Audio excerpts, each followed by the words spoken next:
우리 옆 사람과 인사하겠습니다. 참 잘 오셨습니다. 참 잘 오셔서 반갑습니다. 예. 아, 오늘 말씀 기적이 아닌 하나님의 말씀이다라는 말씀을 가지고 은혜를 나누고자 합니다. 예.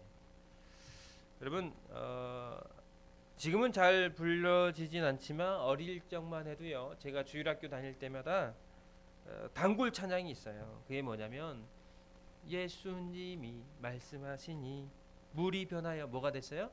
포도주가 됐네. 예수님이 말씀하시니 물이 변하여 포도주 됐네. 예수님이 말씀하시니 바디메오가 눈을 떴다네. 그리고 예수님이 말씀하시니 죽은 나사로가 살아났다네. 찬양 다 아시죠? 한번 불러볼까요?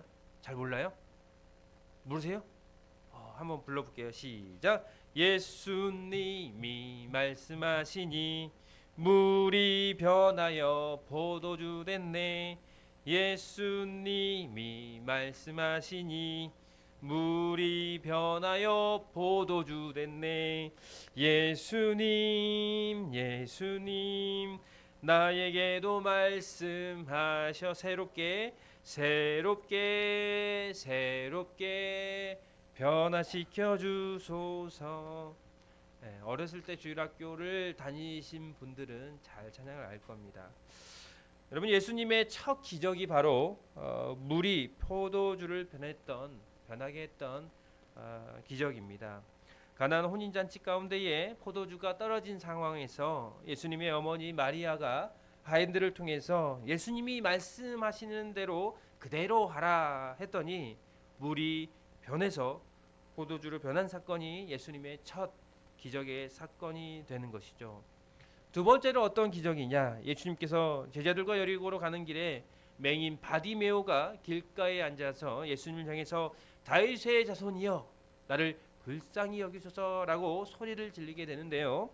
예수님께 앞에 뛰어나서 말합니다. 무엇을 하기 원하냐 물었을 때에 보기 원합니다라고 고백했을 때에 예수님께서 그 바디메오의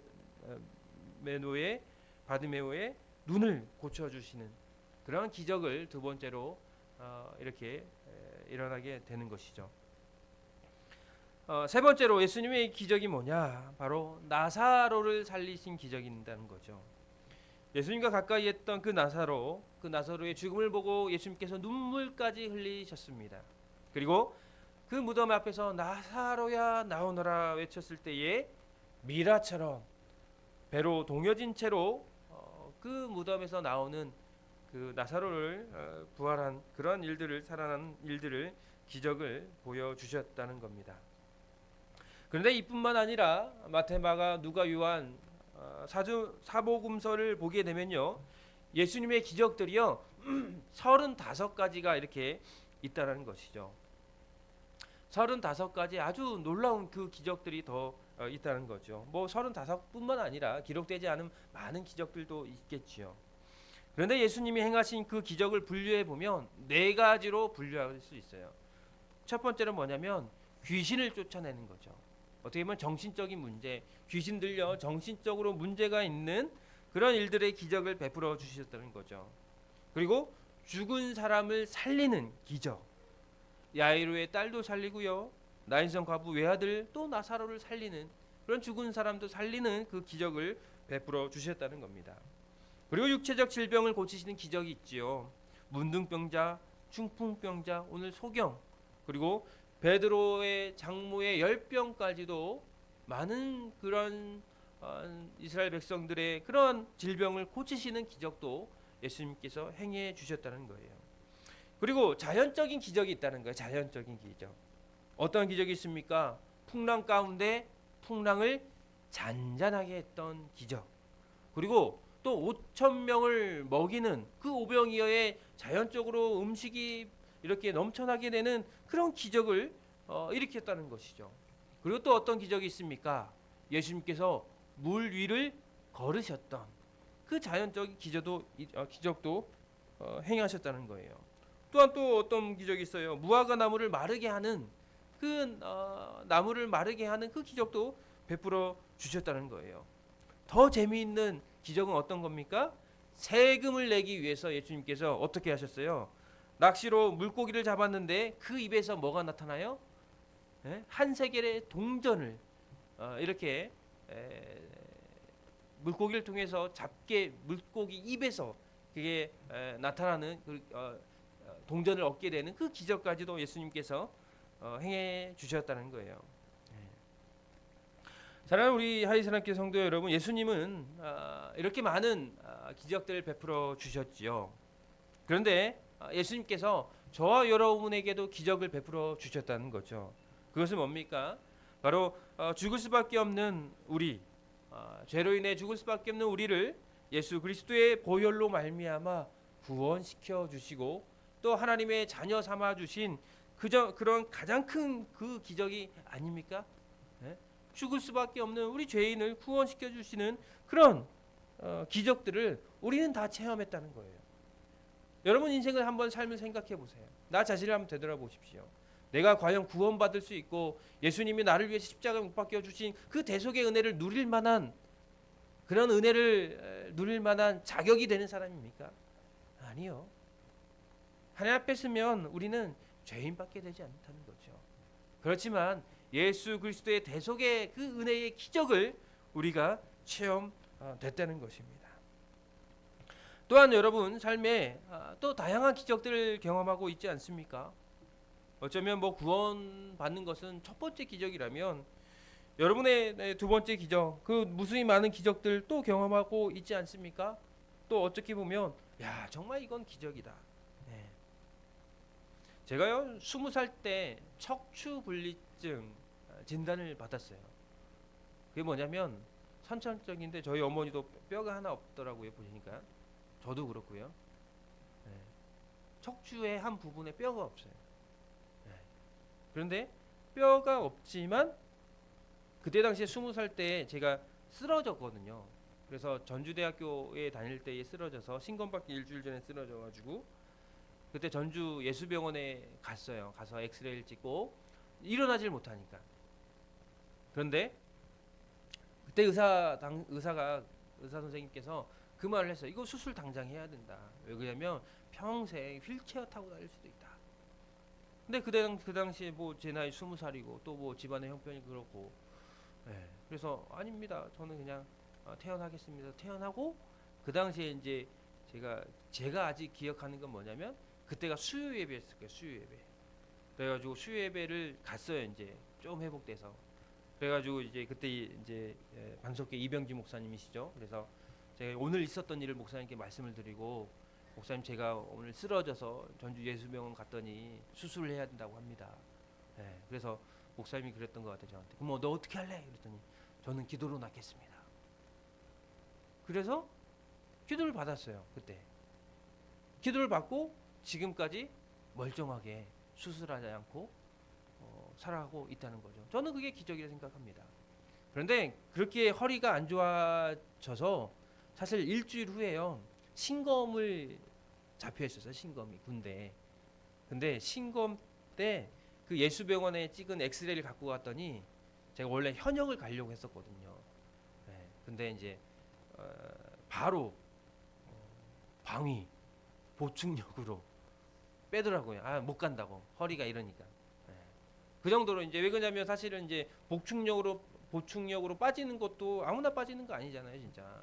그거 빠지려고 막 어떤 사람들은 살찌우기도 하고 막 비리를 저지르게 하는데 바로 사급으로 딱 때리더라고요. 그래서 저는 현역 가려고 이렇게 지원했었는데 현역은 못 가고 이렇게 보충력으로 제가 빠졌습니다. 아무튼 그렇게 허리가 아직도 멀쩡히 이렇게 두 발을 걷고 살아가는 것도 기적이죠. 그런데 제가 신학교 와서 대학원 다닐 때에 저랑 같이 똑같이 척추불증 있는 그런 동기 전도사님이 계셨어요. 근데 그분은 목발을 짚고 다녀요. 목발을. 그래서 이제 교제하면서 전도사님 왜 이렇게 다치셨어요? 이렇게 했더니 자기도 척추불리증인데 젊었을 때 관리를 못했다. 그래서 저한테 하는 얘기가 꼭 운동하시고 허리 근육을 단단하게 만들어서 허리가 무너지지 않고 튼튼히 잡아줄 수 있도록 그렇게 해야 된다. 이렇게 말씀하시더라고요. 그런데 지금 이제 뭐 20년이 지났죠. 정말 22년이 지났네요. 20살 때 딱 신검 받기 일주일 전에 쓰러져서 그 진단을 받고 22년 동안 지금도 멀쩡하게 이렇게 건강히 살아가는 것 기적이죠. 제 나름대로 하나님께 받은 은혜지요. 또 가장 큰 기적이 뭡니까? 재화에 대해서 말씀드리는 거예요. 사람들이 저희 집에 와서 결혼 사진을 보면 놀랍니다. 왜 놀라는 줄 아십니까? 아니 이렇게 예쁜 사모님하고 결혼할 수 있는 게 어떻게 이렇게 결혼했냐고. 기적이라고. 네, 네. 기적이라고 이렇게 얘기를 합니다. 네, 별로 인물이 좋지도 않고 제가 또 키도 좋지는 않아가지고 키도 크지 않아서 그러한 이상진 목사가 이렇게 아름다운 사모님하고 결혼한 것도 기적이다. 예. 저희 집 앨범 결혼사진 앨범 본 사람들이 그렇게 얘기합니다. 예. 또 어떤 기적을 경험했을까요, 제가요? 예? 우리 주은이, 주담이, 주비가 아빠를 닮았는데도 예쁘고 멋있는 게 기적 아닙니까, 여러분? 아멘 아닙니까? 예. 아빠를 닮았는데도 그죠? 예.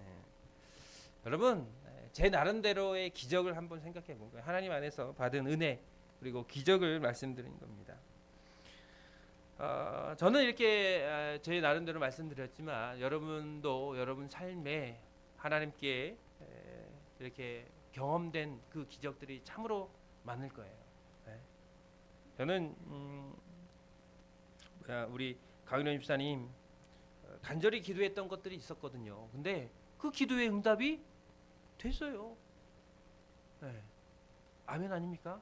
우리 사실은 뭐 새벽 예배 안 나오고 철야 예배 안 나오신 분 모르겠지만요. 우리 새벽마다 철야 때마다 우리 성도님들의 연초에 연말에 우리 그 송구영 신입 때 기도 제목 쓰셨잖아요. 그거 놓고 저 매일 새벽마다 기도하고 금요 철야 예배 때는 우리 성도님들 이름 한 분 한 분 불러가면서 기도하고 있어요. 그렇게 간절히 기도하니까 우리 또 강일호 집사님이 몇 주 전에 저한테 기도 제목 부탁했는데 우리 기도하는 멤버가 고정 멤버였거든요. 전사님, 우리 이창걸 장로님, 그다음에 우리 유사모님, 그리고 장로님 새벽에 나와서 기도하죠. 근데 감사하게도 그 기도의 응답이 저번 주에 됐어요. 그래서 얼마나 감사한지 우리 강윤원 집사님의 그 기도의 응답이 돼서 참 감사하다. 이런 것들이 기적 아닙니까? 물질의 어려운 상황 가운데에 하나님의 은혜를 주셔서 다시금 물질로 회복되는 그런 기적도 이렇게 경험하시는 분도 있고 도저히 사람의 힘으로 되지 않는 상황 가운데에 모든 문제가 해결되는 것도 하나님의 기적인 거죠. 우리 이상희 권사님도 마찬가지예요. 오늘 우리 가서 이제 폐업 감사 예배도 드릴 거예요. 오늘 동방생곡이 가서 식사를 하면서 폐업 감사 예배. 근데 저도 사실 폐업 감사 예배를 생각을 못했는데 한 3년 전에 일본에 있는 우리 최양호 목사하고 갑자기 이렇게 통화를 하는데 최양호 목사한테 그랬어요. 전화해가지고 어디 가냐 이렇게 친구니까 편안하게 어디 가 했더니 야 폐업 감사 예배 드리러 간다. 저한테 그러는 거예요. 무슨 폐업 감사 예배가 있냐고 그랬더니 살다 나도 그런 얘기 처음 들었거든. 최양호 선교사 목사님한테. 그래서 자기는 간대요. 아 그래? 그러면 일본 성도 가게를 이제 폐업하러 감사 예배를 드리러 간대요. 그래서 내가 그랬죠. 우스갯소리로 너는 참 대형 교회다. 어떻게 폐업 감사 예배까지도 드리는 그렇게 가냐 했더니 3년 만에 저도 대형 교회가 된 거죠. 그죠? 오늘 뭐 하러 가요? 폐업 감사 예배를 드려 가니까요. 성도가 너무 많으니까 폐업도 감사할 수 있는 그런 예배까지 드리게 되는 거죠. 여러분 시작하는 것도 누가 시작하게 하시는 거예요? 하나님이 하시는 거고 어제 우리 이창걸 안수 집사님 장로님이 그러시더라고요. 마치는 것도 하나님이 끝나게 하시고 다시 시작하게 하는 것도 하나님이시다. 그렇기 때문에 폐업하는 것이 뭡니까? 슬프고 낙심되고 절망이 아니라 말 그대로 폐업도 감사가 되는 것이죠. 그것이 다 기적 아닙니까? 우리 교회가 가장 큰 기적을 경험하지 않았습니까? 지하에서 이 반석교회가 상가 2층으로 하이사랑교회로 우리 류사모님 이야기로 들으면 이 현대아파트에서 소문이 났대요. 아주 부자교회로 소문이 났다고 우리 하이사랑교회가. 부자지요. 아멘? 하나님이 옮기시고 하나님이 일하시는 교회면 부자 아닙니까? 그런 기적을 우리가 경험하고 있다는 것입니다. 그런데 여러분, 기적이 여러분을 변화시킵니까? 기적이 여러분의 삶을 완전하게 변화시킵니까? 기적은 우리의 삶을 변화시키지 않는 거죠. 기적은요, 그 상황을 변화시키는 겁니다. 그 상황만 나를 만족하게 해주는 거예요. 하나님의 기적을 경험했다고 해서 그 믿음과 그 감사함이 평생 갑니까? 아니요. 나 자신을 보면 알아요. 저 자신을 보면. 그렇게 어떻게 보면 말씀을 준비하면서 기적을 이렇게 하나님께 받은 기적, 은혜, 뭐 20살 때 허리 멀쩡하게 또 이렇게 아름다운 사모님을 만나서 어떻게 이렇게 아름다운 사모님을 만나서 결혼했냐. 우리 자녀들을 이렇게 주은이 주담이 주비 나를 닮았지만 이렇게 예쁘고 멋지냐. 이게 기적이죠. 그런데 그 은혜와 감사가 매일매일 있을까요? 평생? 아니요. 그 기적은요, 그 당시 그 상황에 잠깐이라는 거예요. 기적을 경험했던 그 당시 때는 은혜가 충만하고 감사가 충만하고 기쁨이 넘쳤지만 지금은 뭡니까? 그 감사와 은혜와 기쁨이 지금까지 있진 않지요. 기적을 경험하기 전과 똑같은 삶을 살아가고 있다는 거예요. 하나님이 나에게 그런 기적을 베풀어 주셨지만 똑같이 세상 가운데 죄를 짓고 하나님의 말씀에 불순종하고 내 마음대로 살고 내 유익만을 위해서 내 만족만을 위해서 살아가는 삶이 바로 인간이고 저와 여러분이라는 거예요. 당시 그 상황에만 나를 만족한 거가 되는 거죠. 그 기적은 영원한 만족과 영원한 그러한 은혜가 아니라 그 상황 가운데 받은 만족과 은혜가 바로 기적이라는 겁니다. 자, 오늘 시편의 40편 말씀을 보게 되면요, 다윗은 오늘 하나님의 구원에 대한 감사의 찬양을 오늘 말씀 가운데 하고 있다는 거예요. 그래서 오늘 본문을 읽진 않았지만 11절, 17절을 보면 다윗을 죽이려고 하는 그 대적들의 위협 가운데서 자신을 구원해달라고 간절히 간구하는 그 말씀의 오늘 내용이 오늘 본문의 말씀으로 시작이 되는 것입니다. 그런 말씀 가운데 오늘 40장 5절 다윗은 이렇게 고백합니다. 한번 읽어보실까요? 40절 5절 시작. 여호와 나의 하나님이여, 주께서 행하신 기적이 많고 우리를 향하신 주의 생각도 많아 누구도 주와 견줄 수가 없나이다. 내가 널리 알려 말하고자 하나 너무 많아 그 수를 셀 수도 없나이다. 다윗이 고백합니다. 여호와 나의 하나님이여, 주께서 행하신 무엇이 많아요? 기적이 많다는 거예요. 다윗에게 행하신 기적 많다는 것이요.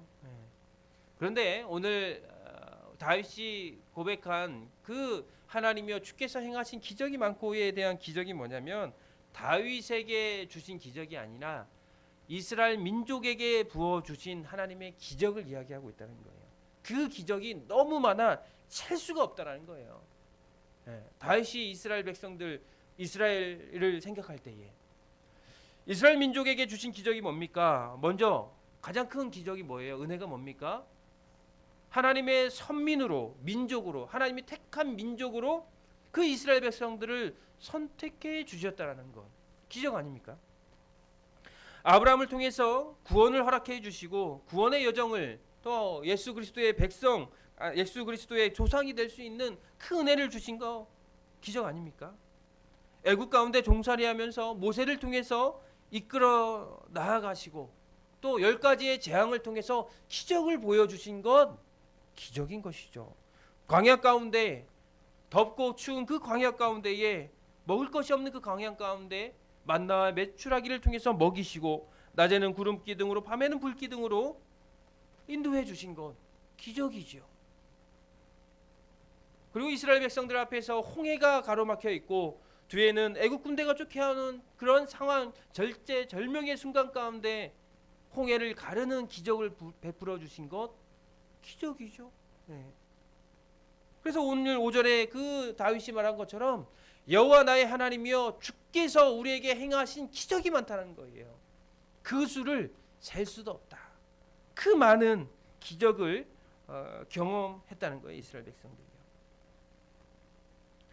그래서 이스라엘 백성들은 대를 이어서 하나님께서 은혜를 베푼 민족 아닙니까? 아브라함부터 이삭부터 야곱부터 그리고 유다부터 요셉부터 모세까지 쭉 그 민족은요, 하나님의 기적을 체험하는 민족이 되었다는 거예요. 그런데 그 이스라엘 백성들이 그 기적을 경험하고 살았지만 하나님을 잘 섬겼습니까? 아니요. 여러분, 광야 가운데서도 우상을 만들고 모세가 없을 때에 우상을 만들어서 하나님 돼서 우상을 만들었어요. 소를 만들어서요. 하나님이 그러한 기적을 베풀어 주셨는데 광야 가운데 먹을 걸 없으니까 누구를 원망하게 돼요? 모세를 원망하게 되고 하나님을 원망하게 되고, 이제 애국 군대가 쫓아오게 되니까 어떻게 됩니까? 모세, 네가 우리를 이 광야 가운데 이끌어 와서 우리를 죽게 만드는구나. 차라리 애굽에서 종살이했던 게 낫겠다. 모세를 원망하고 하나님을 원망하고 있다는 것이죠. 여러분, 이렇게 무수히 많은 기적을 베풀어 주셨음에도 불구하고 인간은요, 이스라엘 백성들이 곧 저와 여러분의 모습이랑 똑같은 거예요. 인간은 그냥 그 순간에만 하나님의 은혜에 감사하지, 시간이 지나면 어때요? 그 은혜를 잊어버리고 불평하고 불만을 가지고 원망하는 그러한 삶을 살아가고 있다는 것이에요.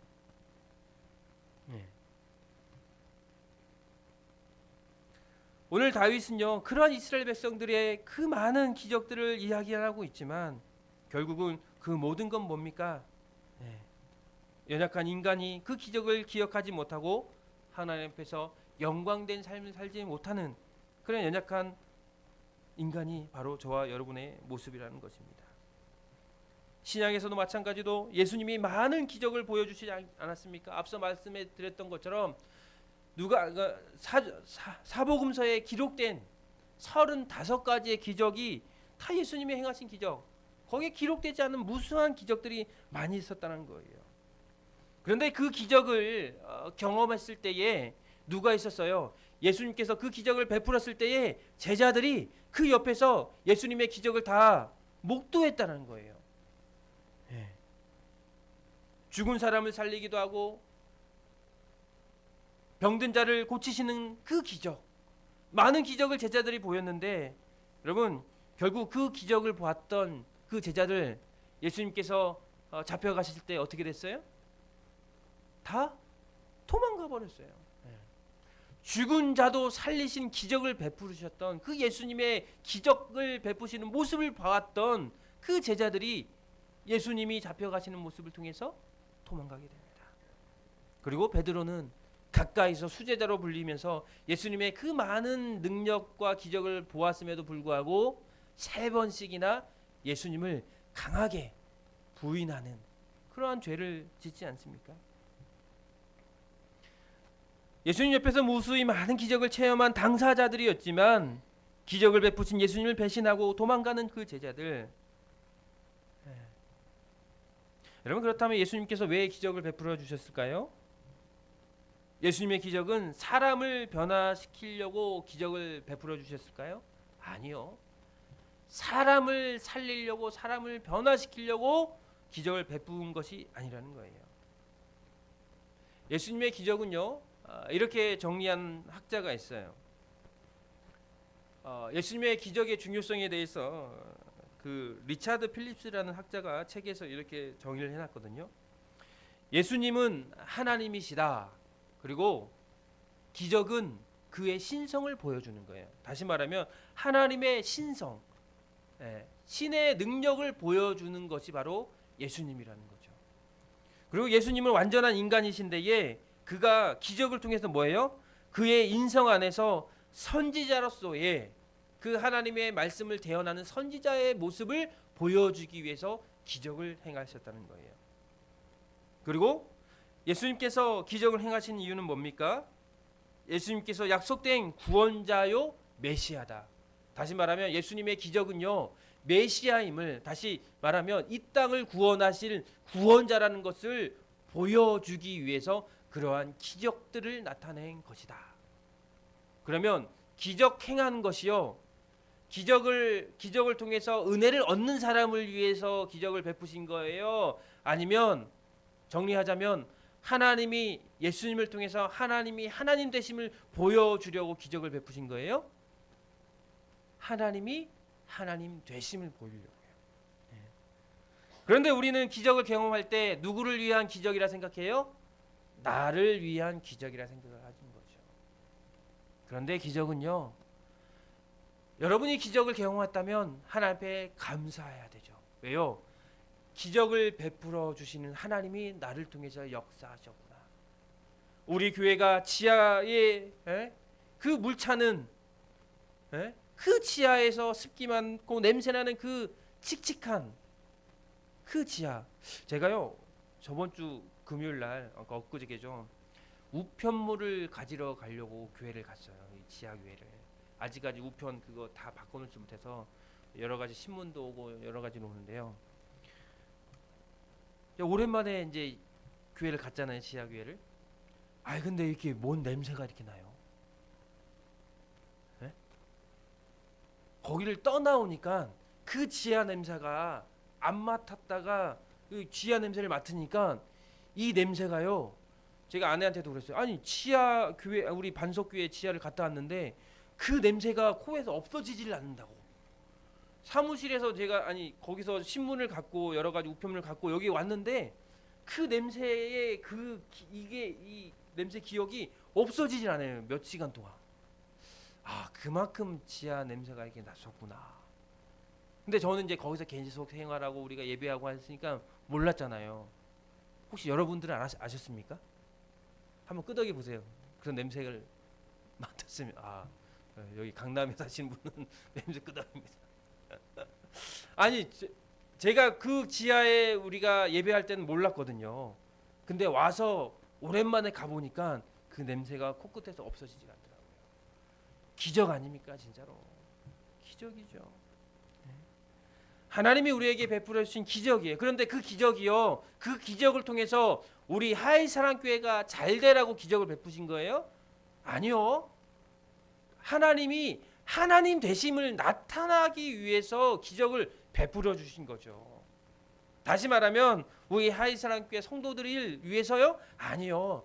그만큼 하나님은 이러한 능력을 갖고 계신 분이다라는 것을 알려주시기 위해서 그 기적을 베풀어 주신 거라는 거죠. 이스라엘 백성들은 그 하나님을 기적을 경험했을지라도, 예수님의 제자들이 그 예수님의 기적을 경험할지라도요, 그 예수님을 온전히 믿지 못했다는 거죠. 저희도 마찬가지 아닙니까? 많은 은혜를 받고, 또 우리 강인원 집사님이나 우리 또 많은 이상현 권사님도 그렇고 우리 교회도 그렇고 각자 우리 솔직히 말해서 우리 기도하면 다 이루어지는 것 같아요. 우리 교회가 간절히 기도하면 감사하지 않습니까? 네. 정말 감사한 것 같아요. 정말. 간절히 기도할 때 하나님이 다 그에 맞는 기도의 응답을 우리 성도들에게 주시는 것 같아요. 네. 그 기적들 경험됐지만 여러분, 그 기적으로 우리가 영원히 그 기적을 가지고 살아가는 게 아니라는 거죠. 한 가지만 더 말씀드리고 예배를 마칠게요. 계속 길어지는데, 예전에 구교육자로 사역할 때요, 어떤 분이 찾아오셨어요. 어떤 분이냐면 알코올 중독자였거든요. 알코올 중독자. 그런데 그분이 제가 사무실에 이렇게 있으면 지킬 때 찾아와서 같이 커피를 마시고 얘기를 했어요. 자기가 간증을 하겠대요. 간증하는 게 뭐냐면 하나님이 나를 고쳐주셨다는 거예요. 내가 알코올 중독자였는데 하나님이 나를 변화시켰다는 거예요.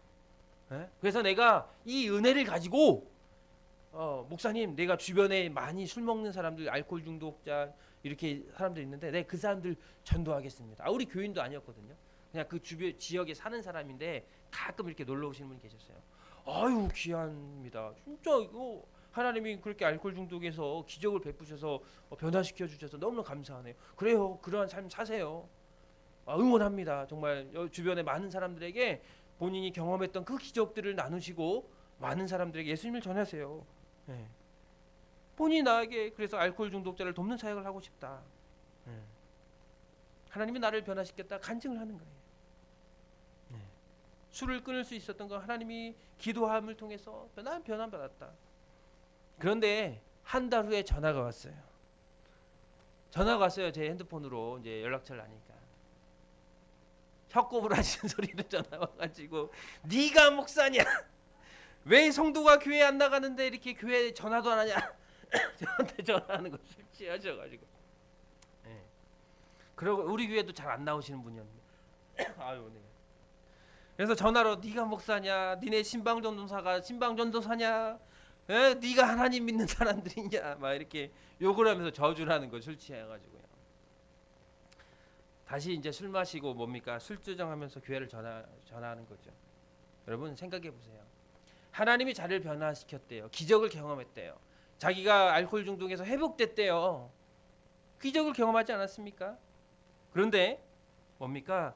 그 기적이 그 사람의 삶을 영원히 변화시키지 못해요. 그 당시만 은혜를 얻는 마음, 그 은혜를 누리는 것이죠. 그렇기 때문에 우리의 삶이 그 기적을 통해서 만족시킬 수가 없다는 거예요. 우리의 삶을요. 그런데 우리의 삶에서 하나님의 기적이 나를 변화시킬 수 있는 방법이 있어요. 그게 뭐냐면 기적을 통해서 하나님의 능력을 경험하고 기적을 경험했다라면 우리는 계속해서 하나님의 말씀대로 살아가기를 노력해야 된다는 거죠. 다시 말하면 오늘 8절의 말씀처럼 주뜻 행하기를 즐겨야 된다는 거예요. 한번 읽어보세요. 8절의 말씀 시작. 나의 하나님이여 내가 주뜻 행하기를 즐기오니 주의 법이 나의 심중에 있나이다 하였나이다. 첫 번째는 뭐냐면 그 하나님의 기적과 능력을 경험했다면 하나님의 말씀대로 살아가기를 노력해야 된다는 거예요. 그게 뭐예요? 주뜻 행하기를 즐겨야 된다는 거예요. 네? 여러분 이런 명언 있지 않습니까? 천재는 노력하는 사람을 이길 수 없고 노력하는 사람은 즐기는 사람을 이길 수 없다. 그러니까 우리가 하나님 주의 뜻, 하나님의 말씀 행하기를 즐겨하면서 살아가야 돼요. 그랬을 때 그 기적의 은혜가 평생 유지가 되는 거거든요. 네?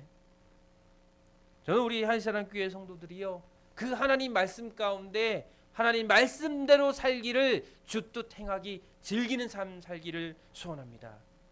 두 번째로요, 한번 우리 8절의 말씀 다시 한번 읽어볼게요. 시작. 나의 하나님이여 내가 주의 뜻 행하기를 즐기오니 주의 법이 나의 심중에 있나이다 하였나이다. 이게 뭐냐면 우리 마음에 하나님의 말씀을 담아야 된다는 거예요. 말씀을 우리의 심중에 마음에 담는다는 거. 하나님의 법이 뭡니까? 하나님 말씀 아닙니까? 네? 하나님 말씀을 우리 마음에 담고 하나님의 말씀 행하기를 즐겨야 할 수밖에 없다는 것이죠. 그것이 바로 기적이 우리를 변화시키는 것이 아니라 결론은 하나님의 말씀이 우리를 변화시키고 하나님의 말씀이 우리를 온전케 하여 그 기적을 계속해서 경험하며 나아가는 삶을 살게 해 주신다는 것이죠. 저는 우리 하이사랑교회 성도들이 이러한 은혜를 갖고 살았으면 좋겠습니다. 우리 교회가 은혜 가운데 이전을 하고 각자 기도했던 기도의 제목들이 응답되는 그 기적을 경험할지라도 그 기적 참으로 감사하죠. 은혜 감사하죠. 그런데 그 기적이 나의 삶을 온전히 이끌어가는 것이 아니라 무엇이요? 하나님의 말씀이 나의 심중에 두었을 때에, 그리고 그 하나님의 말씀을 행하기를 즐겨했을 때에, 그 하나님의 말씀을 순종함으로 나갈 때에 그 말씀을 통해서 내가 변화되고 기적을 경험하는 삶을 계속해서 경험할 수 있게 되는 것입니다. 저는 우리 하이사랑교회 성도들 그러한 은혜의 기적을 체험하며 하나님의 말씀 가운데 살아가는 저와 여러분들이 되기를 소원합니다. 우리 마음에 하나님 말씀을 심중에 우리 마음에 담으시고 그리고 주의 뜻 하나님 말씀 행하기를 즐겨하는 우리 하이사랑교회 모든 성도들 되기를 소원합니다. 기도하겠습니다.